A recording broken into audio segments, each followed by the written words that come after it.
In news from Afghanistan, after talks were largely stalled between Afghan government and the Taliban negotiators earlier this year, the two warring sides met this week in Qatar's capital Doha to discuss the peace process.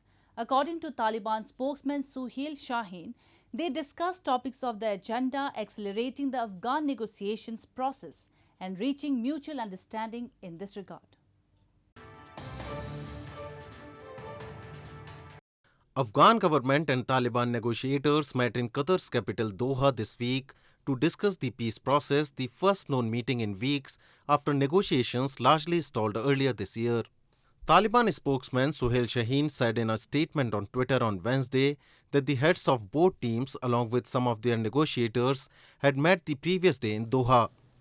They discussed topics of the agenda, accelerating the Afghan negotiations process and reaching mutual understanding in this regard, he said. The meeting was the first announced gathering of both sides since mid-May, and after already slowing talks largely broke off in April when the United States announced it would withdraw its forces by September 11. Violence has sharply increased across Afghanistan since the United States announced its plans. In the latest, at least 10 deminers from the Halo Trust organization were killed and several wounded in an attack by gunmen on their office in the northern province of Baghlan on Tuesday night.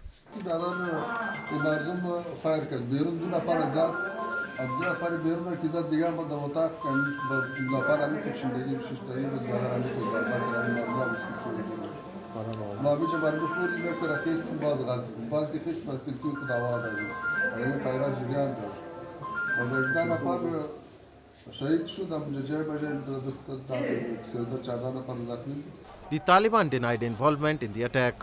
After decades of conflict, Afghanistan is strewn with mines and unexploded ordnance, and agencies have been working to clear them in the years since Taliban were ousted in 2001.